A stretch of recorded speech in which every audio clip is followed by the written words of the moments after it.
Brett the Machine May has got a leak in his camp.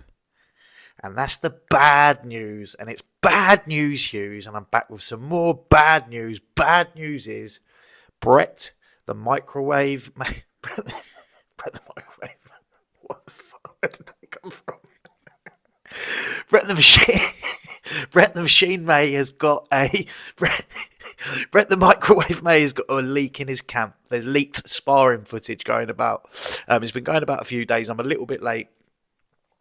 I saw them talking about it, and or I saw Brett talking about it, and then Paul Venice made a video, and they were giving it to each other about it. But I didn't know what the footage was, and I've stumbled across the footage. It's popped up as on one of my shorts feed, and I've watched it. I've watched it quite a few times. So he has got a leak in his camp, and he made a video, and he was quite upset about that. Someone's done him really, really dirty. He's sparring. I think it's that Joe Lister that he's sparring, and they've slyly filmed like a little, I don't know, like 30 seconds of him sparring. And they've stuck it out there, and it's really, really fucking dirty. Like there's an etiquette to sparring, especially when you're in a fight camp, and you agree on whether that spar is to be filmed or whether it's not. If you film it, you normally need to have permission to then share it, or you always need to have permission to then share it. You wouldn't film someone in a fight camp and then leak the footage without asking their permission.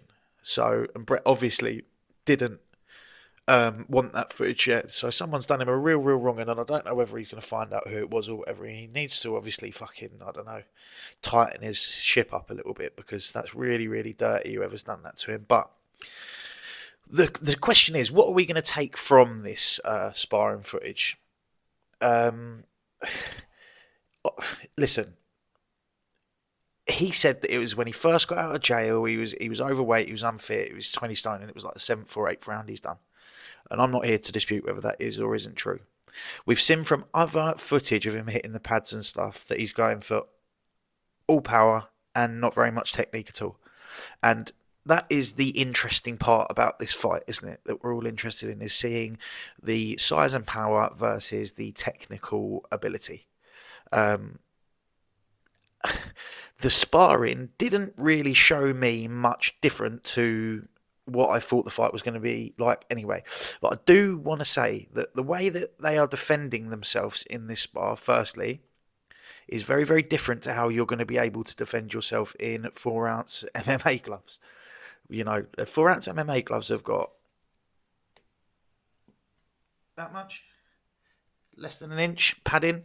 So there is no demonstration quick.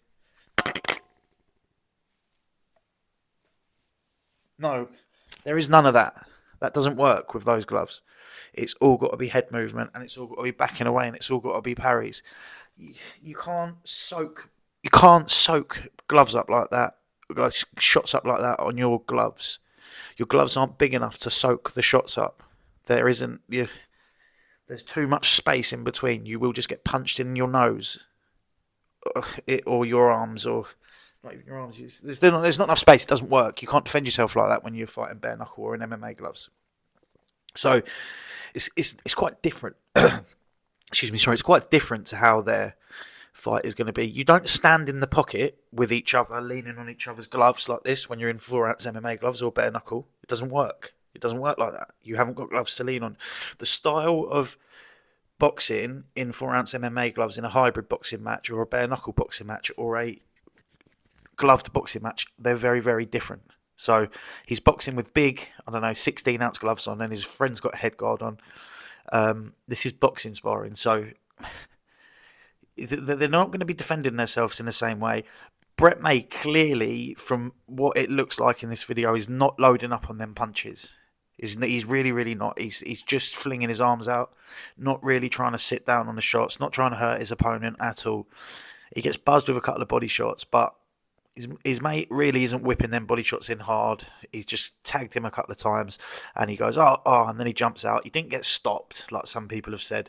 He could have carried on. It was friendly sparring. They were pissing about. So I'm not going to take much from this sparring footage. I'm really, really not. And I'm not going to change my opinion on who think is or isn't going to win the fight. I've made it very clear who I think is going to win the fight. But I don't think that this sparring footage puts any emphasis on that point whatsoever, or that confirms the point anymore that I thought Christie was going to win, or that I just think this. I think Danny's going to win. I thought anyway. I thought that anyway, and I've watched training footage and sparring footage and this, that, and the other now, and it's still the same, but it's not got anything to do with that. And don't read too much into this spar that's been leaked. It doesn't mean much. It's a little insight into seeing Brett move around and stuff. But I think he'll be a lot better when it does come down to the actual fight. You know, it wasn't. I've seen a lot worse. I have seen a lot worse. He looks like he knows what he's doing now to move around the ring and stuff. Yeah, fair enough. He crossed his feet a couple of times and his technique wasn't very good, but we knew that anyway. You know, he's not a technical fucking master, is he? Yeah. So the footage is leaked. It is out there. Has it changed my opinion on the fight? No. Do I think that it confirms what my opinion was on the fight anymore than it was? No. I just think it means that Brett needs to fucking put a bit more trust in his team, or not put a bit more trust in, but find some different, more trustworthy people in his team, because it's just fucking dirty and a bit muggy what they've done putting that out there, and it's left him open to a bit of ridicule because, mate, you could be the best boxer in the world and you could put fucking sparring footage out there and trolls are gonna fucking write on there. No, you should be doing this. You should be doing that. Blah blah blah. It's just the way it is. Yeah, so it is out there. Don't read too much into it. And Brett May needs to try and find some more fucking trustworthy people around him for when he's gonna spar, so they're not gonna fucking do something dirty like that and set him up and fucking send it out there, put it on the internet without his permission, because it's fucking bang out of order. Other than that, not really much has been going on in the build up to the old Christie fight. Not a lot to say. Danny's announced that he is going to be fighting Tony Lafferty, I think it is, on Street Beefs on the 1st of March. That should be a really good fight. I'm going to be there. I've got 3 fighters on that undercard, so I'm looking forward to that Street Beef show.